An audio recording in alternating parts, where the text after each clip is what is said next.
One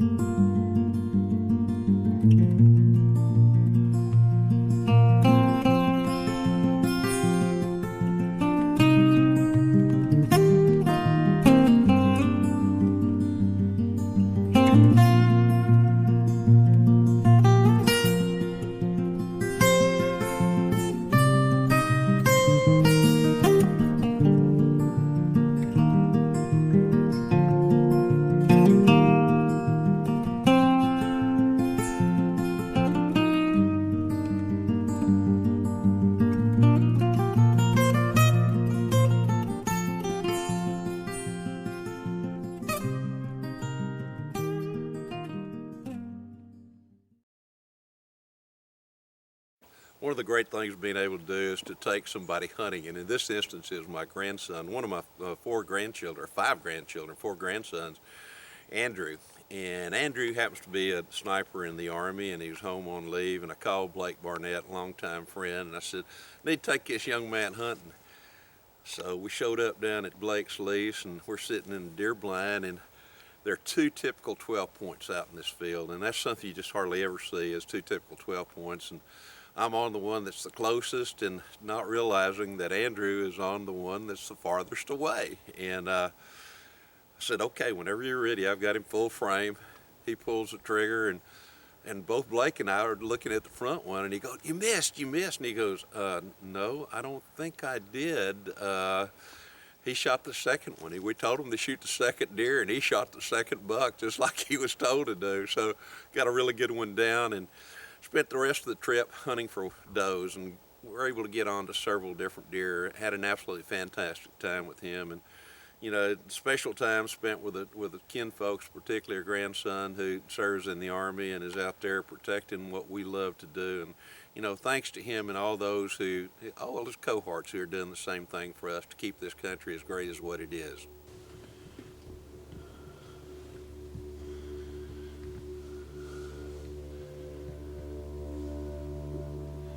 Andrew is shooting a small 77 Ruger 6.5 by 55 Swedish with a Huron scope on it from Trigicon, and I think those are 140 grain SST Hornadies.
You see two typical 12s together. Two typical 12s. God, I've spent a lot of time in this country and never seen that. Well, I like the one with his head up right now. He's really a 13. He's got that. Yeah, exactly. But I mean, I'm talking about one's got two stickers. Typical 6x6. Yeah. Hell, we just didn't see very many of those years past.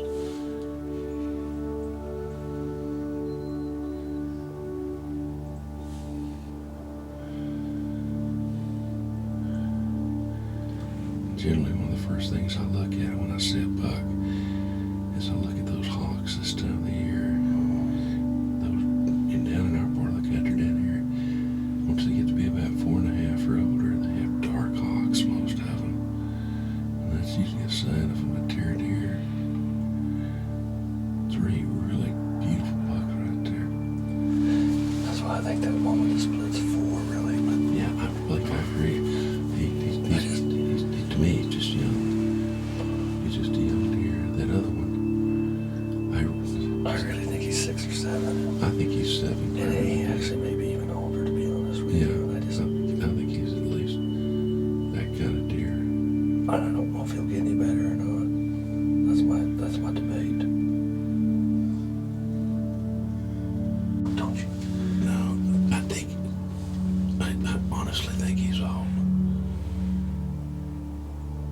Yes, I do too.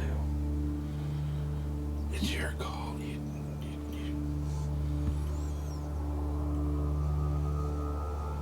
You like that deer, Andrew? Yeah. Now go ahead and kill him. Get your gun up and They make a pretty mound. they'll make a beautiful mount. I'll take them top thing for you. Yeah. You know what we're talking about, right? That first, The second deer right here. the across second the deer. street. Oh, what is that down eating?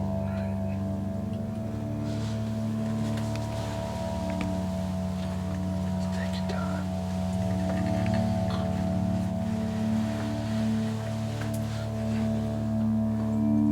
Put it right where you want to kill him, where you want to hit him.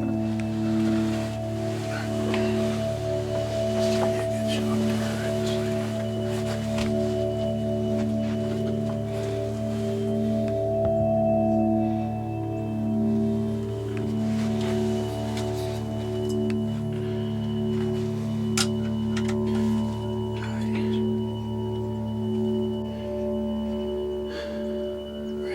Yeah.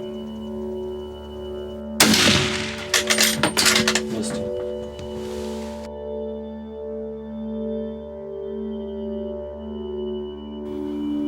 Yeah, I was on the wrong buck. I had it full frame.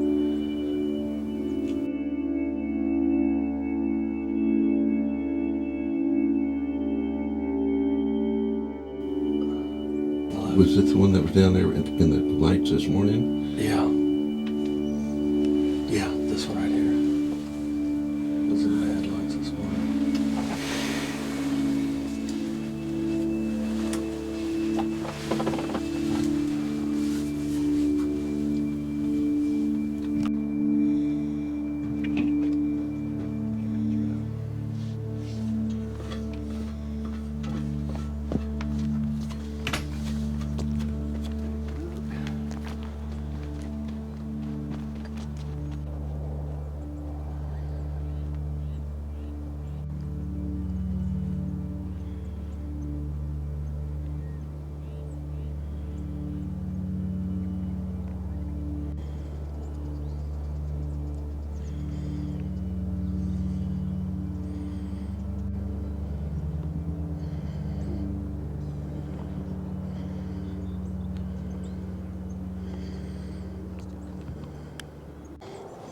You know what I mean?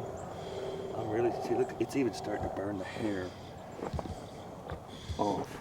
All that, look at that, see here? All that acid, all that uric acid, when they rub, it's just burned his old, burning over him. Usually, you don't see many 3-year-olds and even 4-year-olds. No. Now that we're out here, I would have. God dang, even his hooves, just touching his hooves smell like that, Yeah. that urine. But I think he's a, I mean, it's a beautiful, cool deer. I thought he was a younger deer, but I think he's older than. Yeah, now I that I did. look at him now Yeah. that we have him on the ground. yeah, He's just when I not a looked very at him big again, I body thought he was deer. a real young deer. But once we got up here, God, he's pretty young. Typical 12. You know, to be honest with you, I'm not certain if he's not an offspring of this other 12. Yeah. Just to build that real tight kind of rack, you know. Because they're pretty identical, so it'd be real easy They to. really are. The only difference really was with the split. But spread wise. Yeah.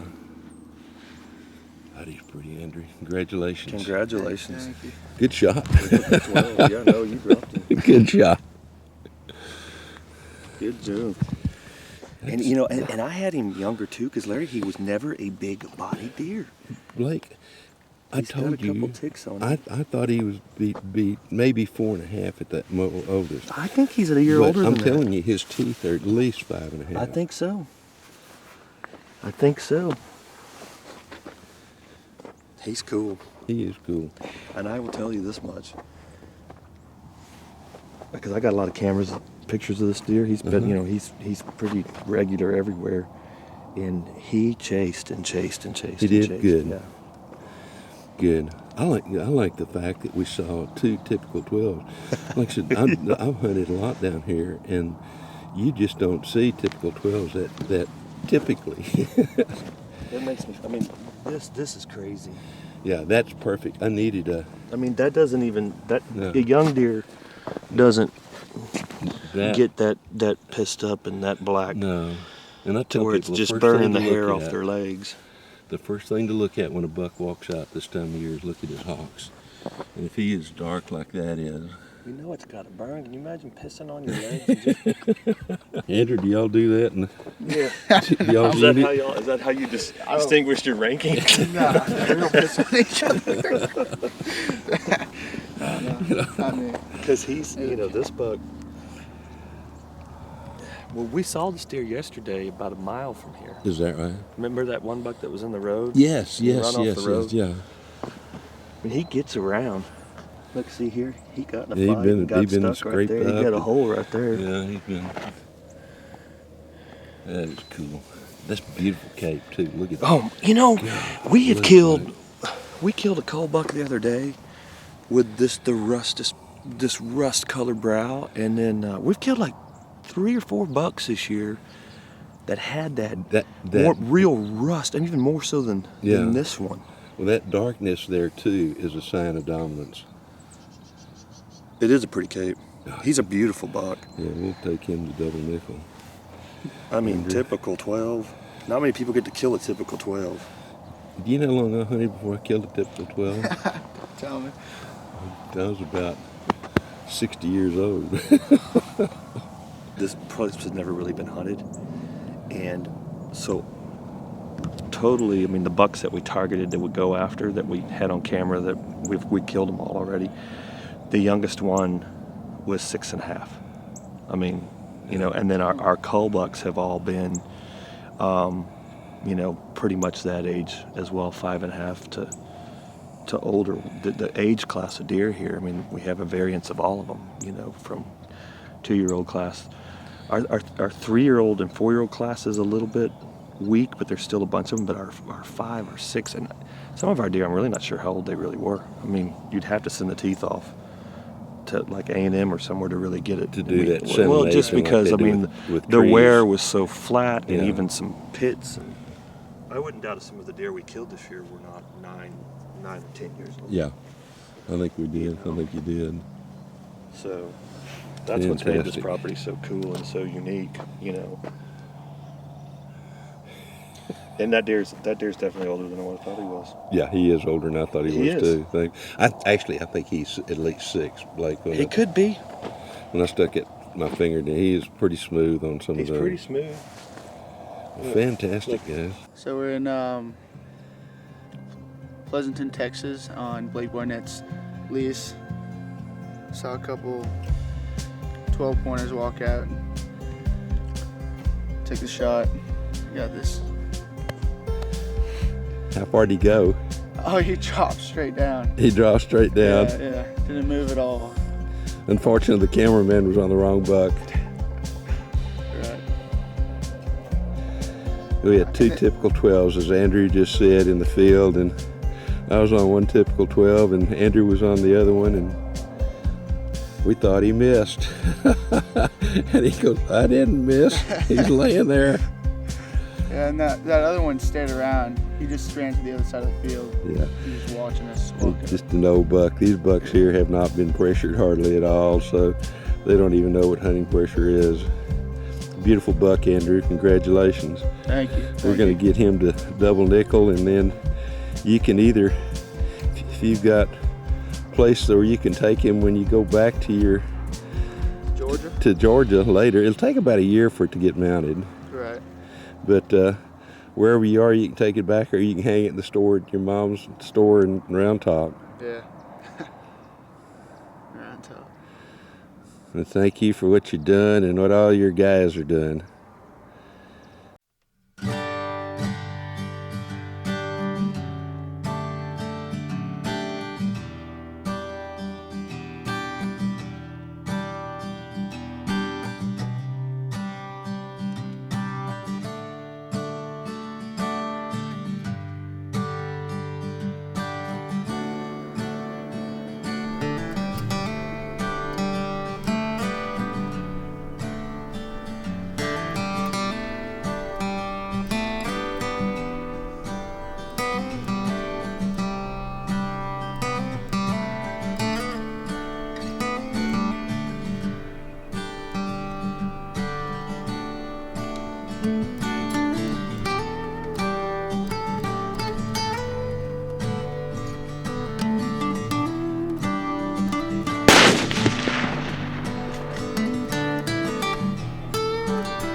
good shot. He was not in the Andrew. best shooting position for it. I could have done it just over like that.